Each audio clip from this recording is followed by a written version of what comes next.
Quando observamos à noite o céu estrelado, vemos que as estrelas piscam.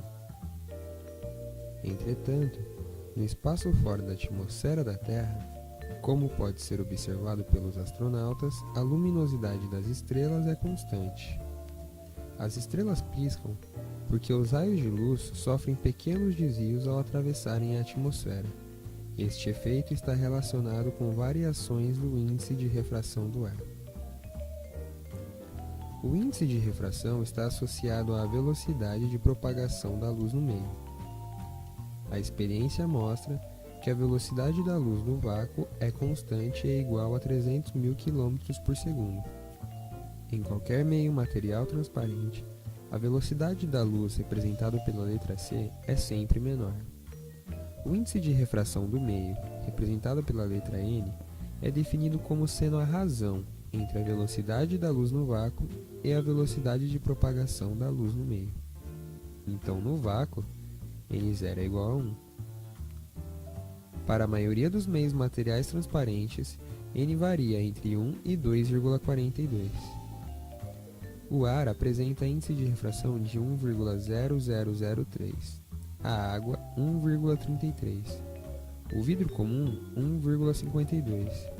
O diamante apresenta o maior índice de refração, sendo ele 2,42.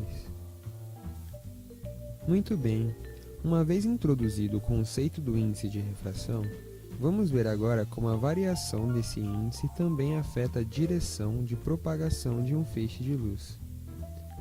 Em 1621, o físico Wilbur Snell, ao observar o desvio que a luz sofria ao passar de um meio transparente para o outro, mostrou que havia uma relação direta entre o desvio de feixe de luz e o índice de refração dos meios, dada pela seguinte equação, conhecida como Lei de Snell-Descartes, também em homenagem ao filósofo e cientista René Descartes, pela sua contribuição nessa área, onde θ1 é o ângulo do raio de luz incidente com anormal à superfície no meio 1, e θ2 é o ângulo do raio de luz desviado no meio 2, também chamado de raio de luz refratado.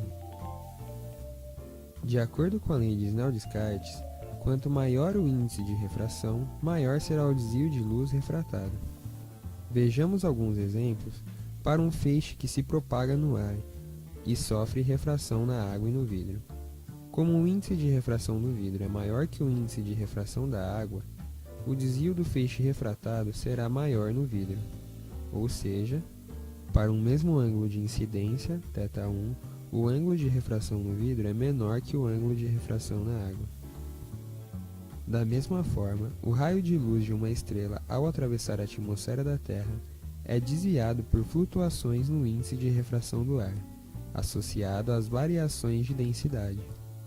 Quando o raio é desviado, a intensidade de luz que chega aos nossos olhos diminui. Portanto, o piscar das estrelas nada mais é do que as variações aleatórias na intensidade de luz. Muito bem, você deve estar curioso para saber o que tudo isso tem a ver com a técnica Schlieren. Em muitas referências, Schlieren é definido como sendo distúrbios em gradientes de um meio transparente e heterogêneo. Parece um tanto abstrato, não é? Mas antes de prosseguirmos com os experimentos, vamos ver como tudo começou. O primeiro experimento Schlieren é atribuído ao físico Robert Hooke. Em seu experimento, publicado em 1665, ele utilizou a luz de uma vela projetada por uma lente côncava diretamente na pupila do olho. Dessa forma, toda a área da lente era iluminada para o observador. Uma segunda vela, posicionada perto da lente, refrata os raios de luz tão fortemente que eles caem fora da pupila, revelando dessa forma a pluma convectiva transparente da chama, através das mudanças de intensidade luminosa vista pelo olho. Os primeiros experimentos utilizando a técnica Schlieren foram realizados com o objetivo de melhorar a qualidade das lentes. Estes experimentos foram realizados por Christian Huygens em 1685. 2 séculos mais tarde, também com o objetivo de analisar a qualidade de componentes ópticos, em especial de espelhos de telescópios, Jean-Bernard Léon Foucault, cientista francês, introduziu o método da faca como filtro espacial, melhorando a qualidade das imagens. Este corte com a faca é hoje reconhecido como sendo a característica que distingue a técnica Schlieren de todas as outras aproximações. Mais tarde, vamos ver como isto funciona. Um contemporâneo de Foucault, o físico alemão August Tupper, realizou vários experimentos acadêmicos utilizando a técnica Schlieren, entre 1859 e 1864. Seus estudos explicaram os fenômenos físicos envolvidos, revelando o potencial da técnica, o que contribuiu para sua disseminação e diversificação. Foi ele quem batizou a técnica de Schlieren, palavra alemã que significa heterogeneidades ópticas em meio transparentes.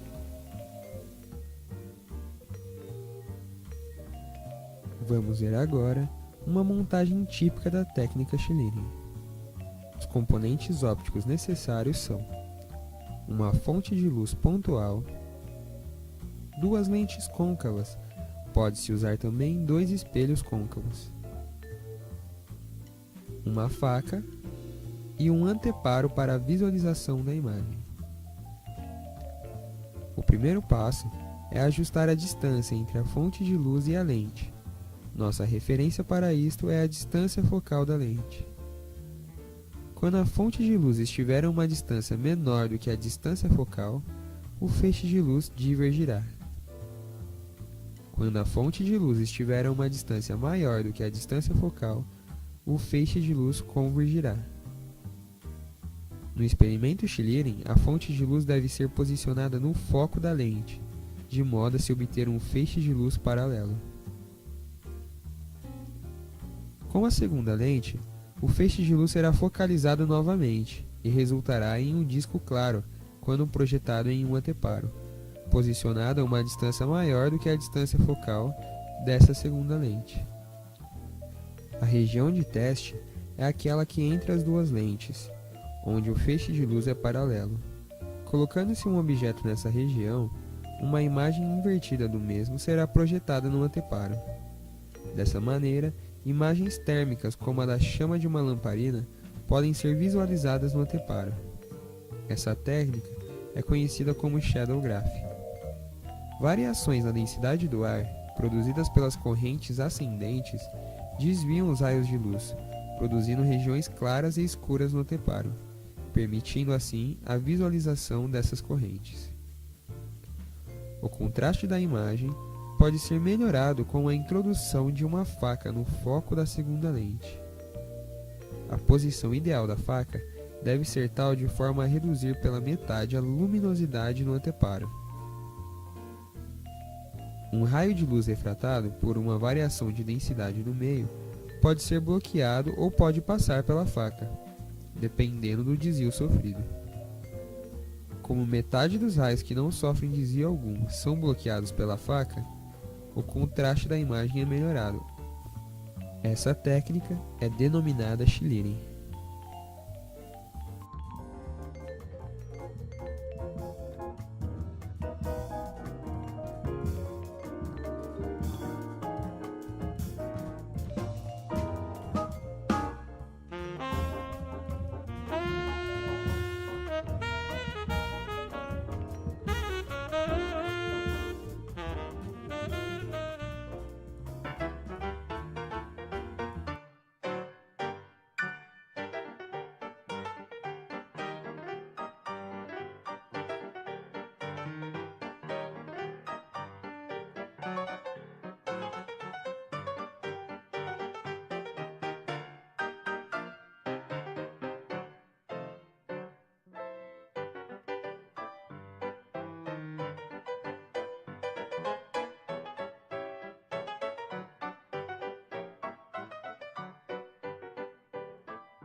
Ok, beleza. Vamos chamar isso daí.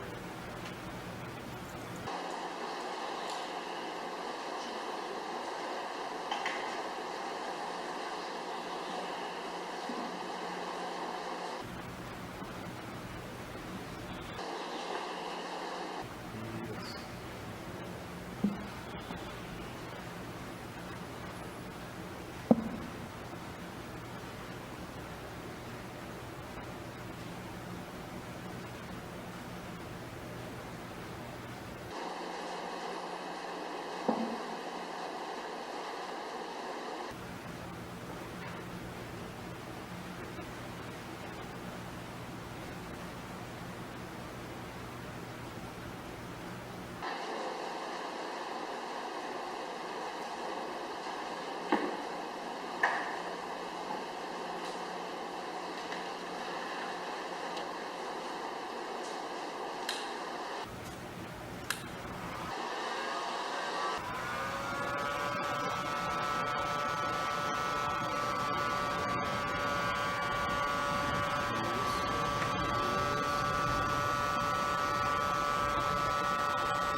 Mexe um pouquinho.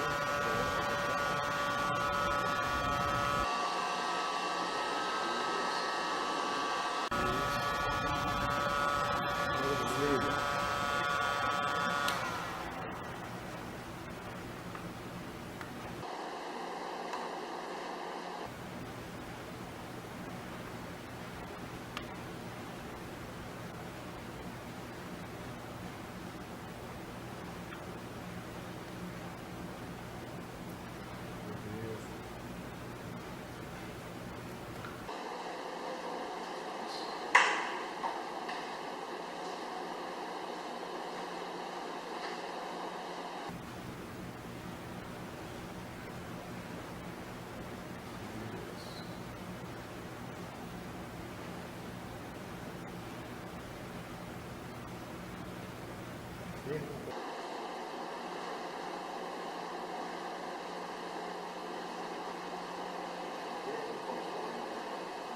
Um pouquinho pra lá e pra cá.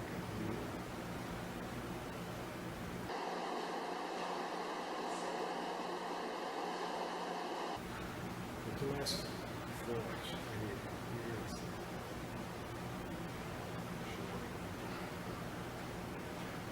Isso aí.